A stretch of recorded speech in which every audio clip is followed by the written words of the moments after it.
अरे ये क्या है, ठीक से पता भी नहीं चल रहा है, लगता है यह उल्टा है। चलो हम सीधा करके देखते हैं।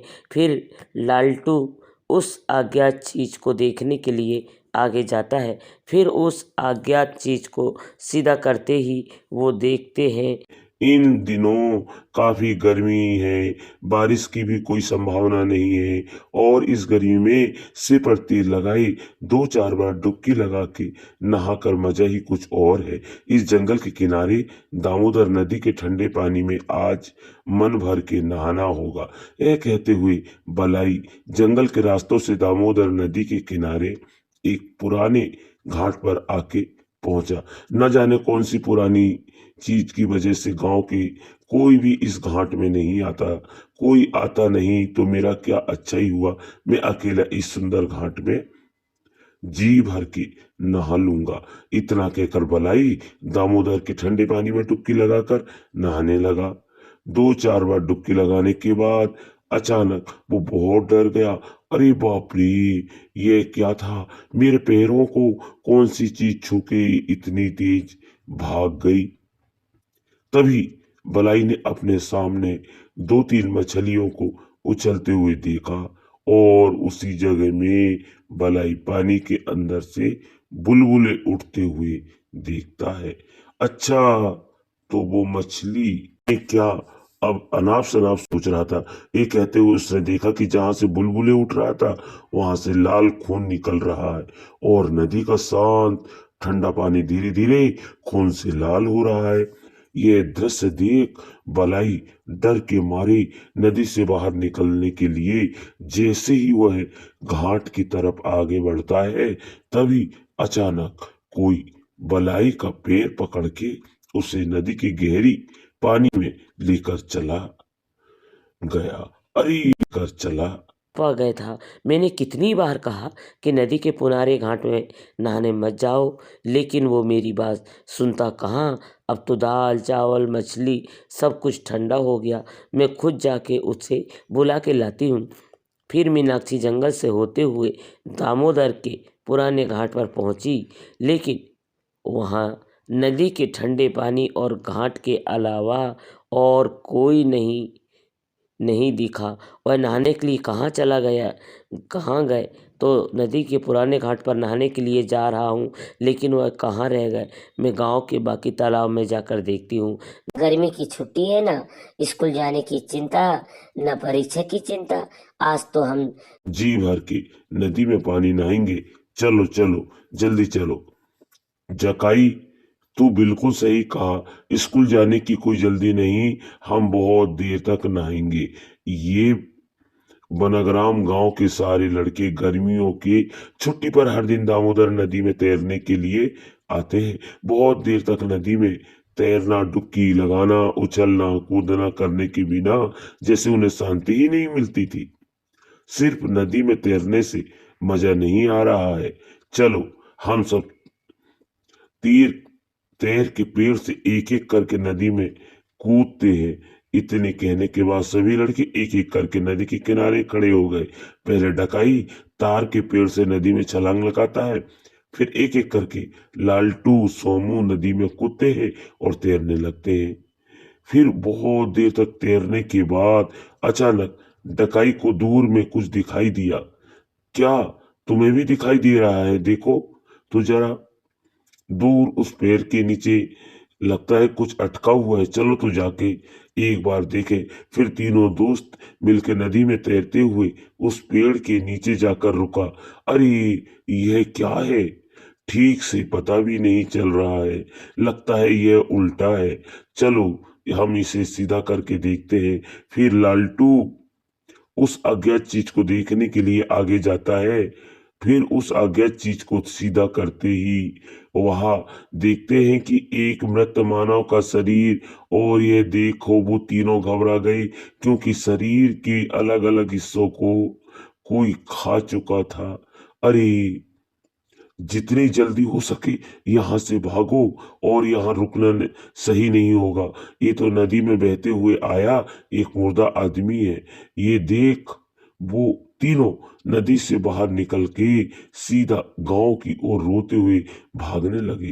तब मच्छरवा उन्हें इस तरह से रोते हुए पूछता है कि अरे तुम सबको क्या हो गया? तुम सब रोते हुए इस तरह से भाग क्यों रहे हो? चाचा, नदी के किनारे एक पेड़ के नीचे एक मुर्दा आदमी अटका हुआ है। ये क्या बोल रहे हो? अच्छा ठीक है, तुम सब घर जाओ, मैं देखता हूँ। इसके बाद मछुआरा गांव के कुछ लोगों के साथ नदी के किनारे उस पेड़ के पास जाकर रुका। अरे, उसका चेहरा तो पहचानने लायक नहीं रहा। चलो उसे नदी के पानी से निकाल के किनारे लाते हैं। फिर मछुआरा और गांव का एक आदमी मिलकर उस मृत मानव शरीर को नदी से बाहर निकाला। इसे देखे तो इस गांव का नहीं लगता है। दूसरी गांव से बहते हुए यहाँ आके अटक गया। बिट्टू, जरा तू एक काम कर, आसपास के गांव में खबर भेजो। रामू और दीनू, तुम दोनों ये क्या बोल रहे हो? अच्छा ठीक है, तुम सब घर जाओ, मैं देखता हूँ। इसके बाद मछुआरा गांव के कुछ लोगों के साथ नदी के किनारे उस पेड़ के पास जाकर रुका। अरे, उसका चेहरा तो पहचानने लायक नहीं रहा। चलो उसे नदी के पानी से निकाल के किनारे लाते हैं। फिर मछुआरा और गांव का एक आदमी मिलकर उस मृत मानव शरीर को नदी से बाहर निकाला। इसे देखे तो इस गांव का नहीं लगता है।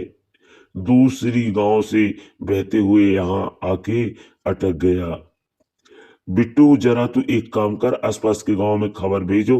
रामू और दीनू, तुम दोनों जाकर थाने में खबर दो।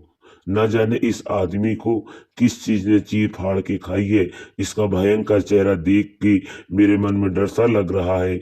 और यह खबर दूर दूर के गांव तक फैल गई। जैसे ही यह खबर मीना ने सुनी और पागलों की तरह दौड़ती हुई उस तरफ जाने लगी। फिर जैसे ही वह नदी के किनारे पहुंची तो देखी कि कुछ लोग भीड़ लगाकर खड़े हैं। फिर मीनाक्षी उस लाश का चेहरा देखते ही टूट पड़ी और जोर जोर से रोने लगी। यह तुम्हें क्या हो गया? मैंने कितनी बार तुम्हें मना किया था, कोई उस पुराने घाट में नहाने मत जाओ, मत जाओ, मत जाओ। लेकिन एक श्रापित घाट है वहाँ, लेकिन तुम मेरी बात नहीं मानी और वहाँ नहाने चले गए। ए जी, अब मेरा क्या होगा? मेरा तो सब कुछ खत्म हो गया। फिर पुलिस की गाड़ी में कई पुलिस अधिकारी वहां आए और बलाई को सबको लेकर चले गए। इसके बाद शाम ढलते ही रात हो गई। तुम दोनों अच्छे से याद रखना, अगर फिर उस नदी में नहाने के लिए गए ना, छड़ी से बहुत मार पड़ेगी, याद रखना। नहीं माँ, मैं फिर कभी उस तरफ नहीं जाऊंगा। कल से दोस्तों के साथ हमारे तालाब में ही नहाएंगे और रात के खाना खाने मछली खाएंगे। हाँ दीदी, तूने बिल्कुल ठीक कहा। आज हम दोनों बिल्कुल मिलके एक साथ बहुत सारी मछली पकड़ेंगे। माँ ने मना किया था मछली पकड़ने के लिए, तो नहीं की है। फिर बानी और डकाई मछली पकड़ने के लिए छड़ी लिए उस नदी के किनारे जाते हैं और वहां बैठे मछली पकड़ने लगे। तब पहला चारा डालते ही डकाई की एक मछली मिल जाती है। देखो ना दीदी, मैंने चारा डालते ही एक मछली पकड़ ली। मेरी तरह कोई मछली नहीं पकड़ सकता। तो अपना मुंह बंद रख, ज्यादा बकबक मत कर। जैसे ही बानी ये बात खत्म होती, उसने महसूस की कि उसकी रस्सी जोर से खींची जा रही है। बानी अपनी छड़ी को रोक नहीं पा रही थी। उसे लग रहा था कि कोई छोटी मछली नहीं, बड़ी मछली फंसी है भाई। मैं मछली पकड़ने की छड़ी को संभाल नहीं पा रही हूँ। लगता है धागा टूट के मछली भाग जाएगी। बानी अपने भाई को यह कहते ही उसने मछली पकड़ने की रस्सी में खिंचाव की महसूस की और वह अचानक नदी में गिर गई। ठीक उसी वक्त उसके पैर कोई पानी के नीचे से खींचने लगा। भाई, मुझे बचाओ, बचाओ, मुझे लगता है कि कोई मुझे पानी के अंदर से खींच रहा है। जल्दी से मेरे हाथ पकड़ और पानी से बाहर निकाल। डकाई अपनी दीदी के हाथ पकड़ के ऊपर की तरफ खींचने लगा। ऐसे ही कुछ देर तक बानी के हाथ पैर खिंचाई चलती रही। आखिर कर टकाई उसकी दीदी को जैसे तैसे करके पानी से निकाल के किनारे पर ले आया। दीदी तेरे पैरों से तो खून निकल रहा है, लग रहा है कोई नाखूनों से पैरों को चीर दी है। भाई तुम माँ से कुछ मत कहना, नहीं तो माँ हम दोनों को ही बहुत पीटेगी। अगर माँ पूछे तो तू कहना कि मैं गिर गई थी। अब चल जल्दी से घर चलते हैं। बानी और ढकाई अपने मछली पकड़ने की छड़ी नदी के किनारे छोड़कर घर चले आते हैं। फिर धीरे धीरे रात हो गई और उसी रात मछरवा नदी के किनारे मछली पकड़ने जा रहा था। पूर्णिमा की चांद की रोशनी में नदी के किनारे बहुत सारे झींगे आते हैं। आज मैं बहुत झींगा पकड़ने वाला हूँ। जैसा सोचा वैसा ही किया। मछरवा नदी के किनारे खड़े होकर जाल फेंकने लगा। फिर जाल को जैसे ही ऊपर उठाने लगा तब वह महसूस की